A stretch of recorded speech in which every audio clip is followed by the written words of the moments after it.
हाँ देखिए, आज की क्लास में वुड का प्रयोग करेंगे।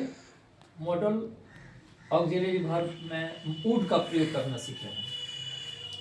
ये क्लास 32 चैप्टर 4 पार्ट 10 का है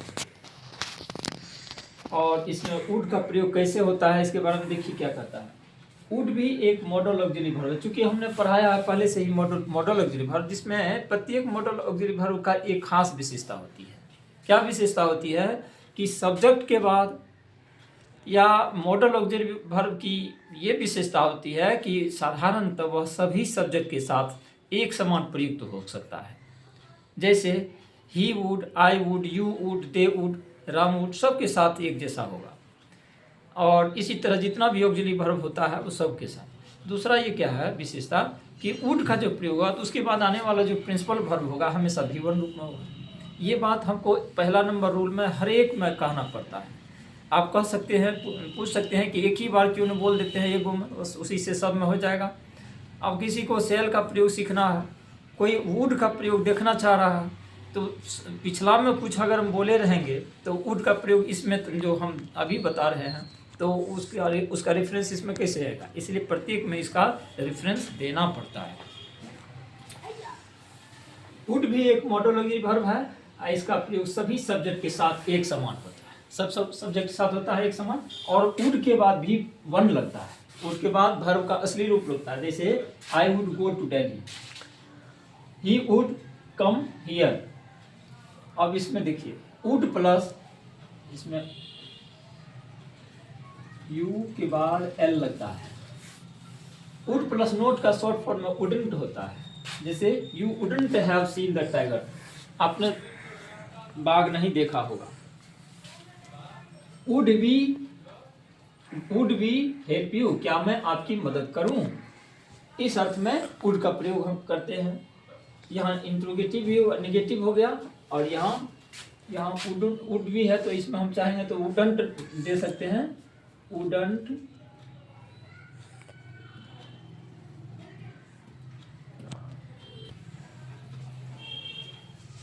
बी हेल्प यू। तो देखिए वुडंट भी इसमें शॉर्ट फॉर्म का प्रयोग करके दिखा दिए। वुडंट भी, क्या आप मेरी मदद नहीं कर सकते हैं या नहीं करेंगे, इस अर्थ में इसका प्रयोग हुआ।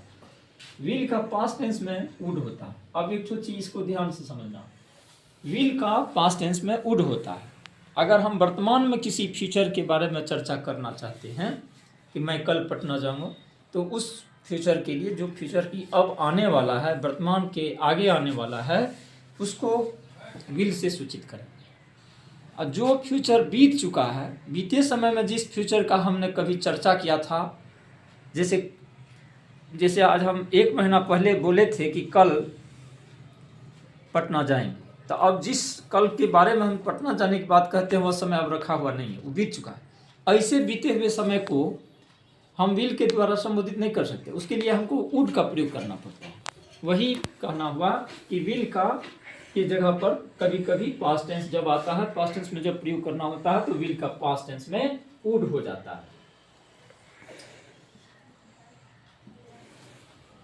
विल का पास्ट टेंस में वुड होता है, जो पास्ट टेंस में आरएस के सब्जेक्ट के स्थान पर प्रयोग होता है।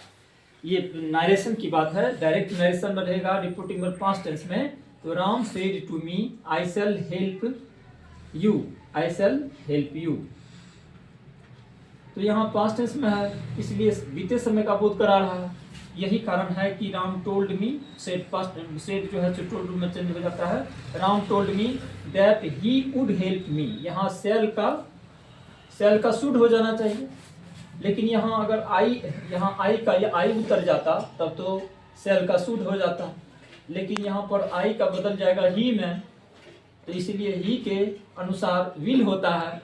और विल जब है तो मान लीजिए विल ही के अनुसार प्रेजेंट वाले फ्यूचर में ही के साथ विल लगता है, तो इसके साथ पास्ट वाले फ्यूचर में उसी विल से वुड का प्रयोग करते हैं। तो यहाँ चौंकना नहीं है कि सेल है तो विल वुड कैसे हो जाएगा, ऐसा है। अब यहाँ ही क्यों हुआ, इसका तो कुछ अलग विशेष कारण है जो नरेशन वाले चैप्टर में पढ़ाएंगे। क्योंकि फर्स्ट पर्सन सब्जेक्ट के अनुसार बदलता है और सब्जेक्ट के स्थान पर थर्ड पर्सन सिंगुलर नंबर है राम, तो इसका प्रोनाउन क्या हो सकता है, ही होता है। इसी के अनुसार यहाँ ही और ही के साथ वुड का प्रयोग हुआ। क्योंकि ही के साथ प्रेजेंट वाले फ्यूचर में विल होता है तो पास्ट वाले फ्यूचर में विल का वुड हो जाए।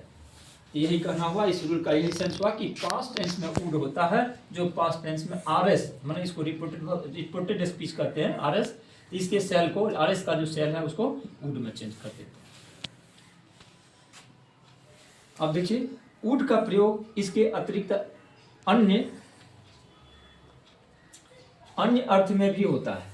इसका प्रयोग जब अन्य अर्थ में, ये तो स्वतंत्र, ये तो खास डिपेंडेंट अर्थ हुआ कि विल के अनुसार इसको काम करना होता है, और विल है तो या विल का सेंस आएगा तो विल के अनुसार वुड का प्रयोग करेंगे, ये इंडिपेंडेंट हुआ।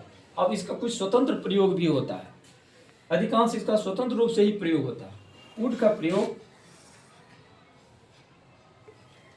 का प्रयोग इसके अतिरिक्त अन्य अर्थ में भी होता है। इसका प्रयोग पोलाइट रिक्वेस्ट के अर्थ में होता है। जब अन्य अर्थ में होता है तो कौन सी में होता है? पोलाइट, विनम्र आग्रह करने के लिए या ऑफर या प्रस्ताव के लिए प्रयोग होता है। जैसे would you help me please, क्या आप मेरी मदद करेंगे कृपया। हम रिक्वेस्ट कर रहे हैं या ऑफर कर रहे हैं या रिक्वेस्ट कर रहे हैं, इस तरह से। Would you pass me the salt, क्या आप मुझे नमक बढ़ा देंगे। अगर हम मान लीजिए भोजन कर रहे हैं और नमक थोड़ा दूरी पर है तो हम अपने साथी से मांगते हैं या घर के किसी भी मेंबर से, तो वहाँ पर हम ऑफर, इस एक तरह से हम रिक्वेस्ट करते हैं। तो यहाँ रिक्वेस्ट करने के समय would you pass me the salt, would you tell me the time please, यहाँ वुड यू है, would you tell me the time please, कृपया आप मुझे समय बताएंगे। वुड यू गाइड मी, क्या आप मुझे रास्ता बताएंगे या मार्गदर्शन देंगे। यहाँ देखिए एक तो बड़ी चीज़ है कि all these examples are in interrogative structure, interrogative order. ये सभी जो सेंटेंस है इंट्रोगेटिव ऑर्डर में है, but we have to take the meaning in affirmative sense. लेकिन इसका अर्थ हमको एफर्मेटिव सेंस में लेना है, स्वीकारात्मक अर्थ में लेना है, इंट्रोगेटिव में नहीं लेना है। या और ये दूसरी बात कि ये पास्ट टेंस में ये वुड का प्रयोग किया गया है, वो लिखा हुआ है विल का पास्ट में वुड, और वर्तमान में इसका मीनिंग होता है। हम वर्तमान में किसी से कोई मदद मांगते हैं, उस मदद के लिए यहाँ वुड का प्रयोग किया गया है, जो कि वुड खुद में पास्ट वर्ड है, पास्ट सूचक वर्ड है। लेकिन ये प्रेजेंट टेंस में इसका मीनिंग निकालना होता है, क्योंकि इससे पोलाइट रिक्वेस्ट व्यक्त करना होता है। यही कारण है कि वुड पास्ट होते हुए भी प्रेजेंट का बोध कराता है। और दूसरी बात कि इंट्रोगेटिव स्ट्रक्चर में होने के बाद भी इसका अर्थ हम अफर्मेटिव स्ट्रक्चर में लेते हैं। इसका जैसे कि would you help me please, क्या आप मेरी मदद करेंगे, इसका मतलब हुआ आप मेरी मदद, कृपया आप मेरी मदद करें। इस अर्थ में इसका मीनिंग हुआ, यही हुआ अफर्मेटिव सेंस। इंट्रोगेटिव में है, अफर्मेटिव में इसका अर्थ ले लिए। वुड पास्ट में है तो इसको प्रेजेंट में अर्थ लेते हैं या फ्यूचर में अर्थ ले सकते हैं, ज़्यादा बट आने वाले फ्यूचर। वुड का प्रयोग इमेजिनरी एक्शन यानी काल्पनिक कार्य या पास्ट टाइम में किसी इच्छा का बोध होता है, बोध करने के लिए होता है, या बोध के अर्थ में बोध करने के लिए होता है, जो कभी कहाँ भूतकाल में। अब इसका एग्जाम्पल से समझिए। If I were a king you would my minister, you would be my minister। इसमें है अगर मैं राजा होता, यदि मैं राजा होता तो मैं आपको अपना मंत्री बनाता। यदि मैं राजा होता तो मैं आपको अपना मंत्री बनाता। अब इसमें देखिए बीते समय की बात है कि अगर हम राजा होता। दूसरी हम इमेजिनरी एक्शन भी है इसमें, एक हम कल्पना करते हैं कि मान लीजिए आज नहीं कल भी, अगर हम अभी भी कभी, if I were a king you would be my minister, आप मेरे राजा बनते, आप मेरे मंत्री बनते। तो यहाँ वुड का प्रयोग करेंगे इमेजिनरी एक्शन व्यक्त करने के लिए, काल्पनिक इच्छा व्यक्त करने के लिए, जो मात्र कोरी कल्पना है या साकार होने लगी नो। ये वुड का प्रयोग इंट्रोगेटिव सेंटेंस बनाने में होता है। वुड का प्रयोग कहाँ होता है? इंट्रोगेटिव सेंटेंस में, परंतु इसका प्रयोग पास्ट टेंस में कल्पना, पोलाइट रिक्वेस्ट के लिए होता है। इसको देखिए, इसका तीनों अर्थ में हम सेंटेंस बना कर एग्जाम्पल दिए हैं, जिसमें 3 तरह का सेंटेंस है, 3 तरह का सेंस प्रकट होता है, अर्थ निकलता है। जैसे if he were a doctor, यदि वह डॉक्टर होता तो he would not take fees, तो वह फीस नहीं लेता, फ्री में इलाज करता। यदि वह डॉक्टर होता तो वह निःशुल्क इलाज करता या फीस। है he would not reach home if he did not take a taxi. यहाँ नोट डबल हो गया है, एक ही ठो माना। He would not reach home, वह घर नहीं पहुंचता यदि वह टैक्सी नहीं करता। यहाँ इसमें कैसा अर्थ निकल रहा, इससे पास्ट टेंस का बोध हो रहा है। बीते समय में यदि वह ही वुड नॉट रीच होम, यदि वह टैक्सी नहीं करता, कोई गाड़ी रिक्शा नहीं करता तो घर नहीं पहुंचता। ही वुड नॉट रीच होम, तो समय बीत चुका है, ऐसे समय में हम विल के स्थान पर वुड का प्रयोग पास्ट टेंस के रूप में कर रहे हैं। तो देखिए इस सेंटेंस से क्या सूचित हुआ, पास्ट टेंस का। दूसरा देखिए, would you give me some money please, कृपया आप मुझे कुछ पैसे दे सकते हैं या देंगे। यहाँ प्रेजेंट का बोध हो रहा है, जिससे रिक्वेस्ट का सेंस प्रकट हो रही है। तो देख लीजिए, इसमें वही बात कर रहा है, वुड का प्रयोग इंट्रोगेटिव सेंटेंस बनाने में होता है, परंतु इसका प्रयोग पास्ट टेंस में कल्पना या पोलाइट रिक्वेस्ट करने के लिए होता है। यही इसका एग्जाम्पल तीनों तरह से साबित कर दिया। अब है साथ में वुड का प्रयोग से वुड के प्रयोग से अनुमान या संभावना का बोध होता है। अनुमान या संभावना, जैसे हाउ ओल्ड इज ही, अगर हम किसी से पूछें कि वह कितना उम्र का है तो जवाब देंगे ही वुड बी 20। यहाँ अनुमान कर सकते हैं, अनुमान लगा करके हम बोल दिए वह 40 का होगा, ही वुड बी 40, या ही वुड बी 20, वह 20 वर्ष का होगा। यह अनुमान लगाने के लिए भी हम वुड का प्रयोग करते हैं। माई हॉर्स, वह मेरा घोड़ा होगा, अनुमान लगा रहे हैं बहुत सारे घोड़ों में, ये शायद लगता है यही मेरा घोड़ा होगा। तो इस तरह से ये अनुमान लगाने के लिए होता है। तो ये चलिए ये भी हो गया। अगला है वुड के प्रयोग से इच्छा का बोध होता है। जैसे he would try to help you, I would do all attempt to make him an officer. He would try to help you, वह तुम्हारी मदद करने के लिए हर संभव कोशिश करेगा। तो यहाँ उसकी इच्छा है, तो वह तुम्हारी मदद करने को तत्पर है, लेकिन अब उसकी इच्छा कहाँ तक साकार होती है। इसमें दूसरा एग्जाम्पल है, I would do all attempts to make him an officer. उसे ऑफिसर बनाने में पदाधिकारी बनाने में मैं हर संभव कोशिश करूंगा। तो यहाँ उसका इच्छा है कि हम ऐसे करें, उसका इरादा या अरमान है कि हम उसको ऑफिसर बनाएंगे, उसकी इच्छा प्रकट होती है। ऐसे सेंटेंस से वुड का प्रयोग हम इच्छा व्यक्त करने के लिए करते हैं। आगे का देखिए, वुड रेदर से प्रेफरेंस यानी प्राथमिकता का बोध होता है, जिसमें टू नहीं लगता। यहाँ प्रेफरेंस है, जैसे उसका एग्जाम्पल से अच्छा समझिएगा, he would rather die than bow down his head.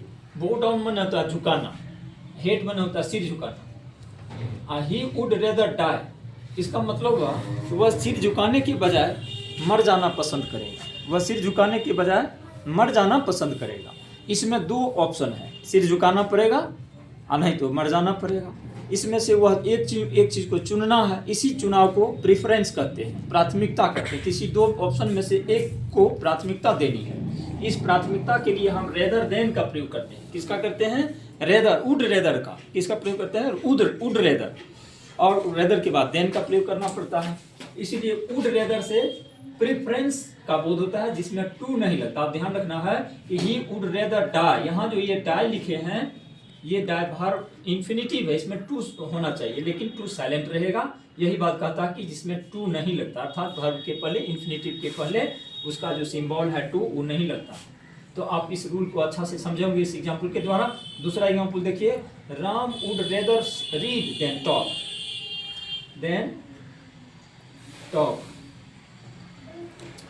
Ram बात करने के बजाय पढ़ना पसंद करेगा।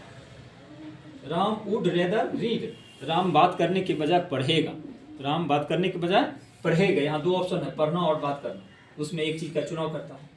आई would rather work than rest, मैं विश्राम के बजाय काम करूँगा। तो यहाँ देखिए दो ऑप्शन है, उनमें से एक ऑप्शन को चुनाव करना है। यही प्रेफरेंस के लिए वुड का प्रयोग रेदर के साथ मिलकर के किया जाता है। तो वुड का कई प्रयोग हुआ। अगला भी प्रयोग है, विश के बाद वुड का प्रयोग होता है। जैसे अगर हम आई विश कहेंगे तो आगे जो कुछ भी हम कहेंगे उसमें एक शब्द ऑक्सिलरी वर्ब के रूप में वर्ड वुड का प्रयोग करना पड़ेगा। I wish you would B A doctor, मेरी इच्छा है या मेरी कामना है कि आप डॉक्टर होते।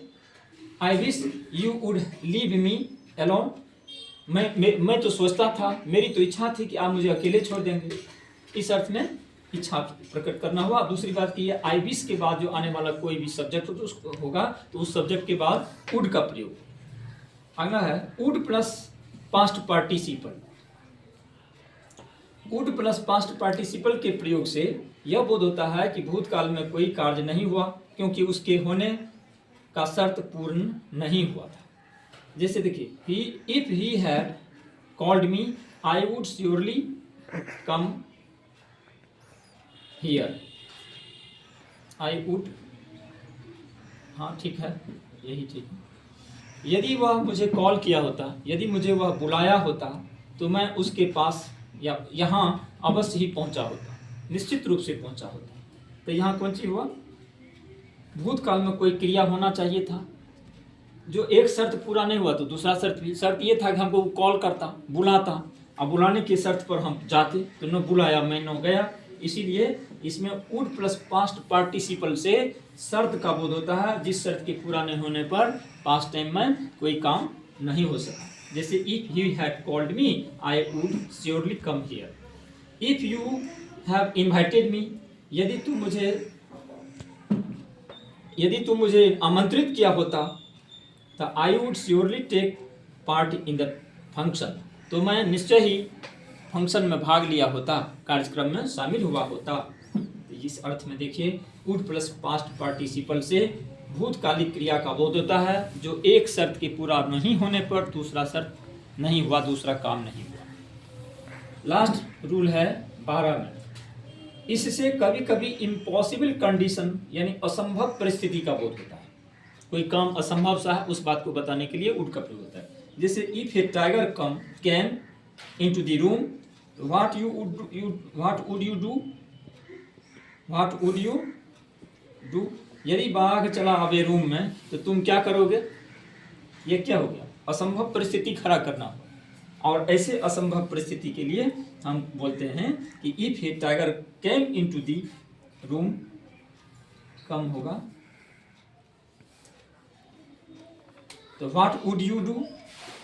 इसका जवाब सुनिए, I would try to escape if a tiger come into the room. अगर कोई बाघ आ गया होता रूम में तो मैं भागने की कोशिश करता। अगर कोई बाघ आ गया होता कमरे में तो मैं भागने की कोशिश करता। यहाँ कैम ही होगा, ठीक है, पास्ट टेंस का है इसलिए।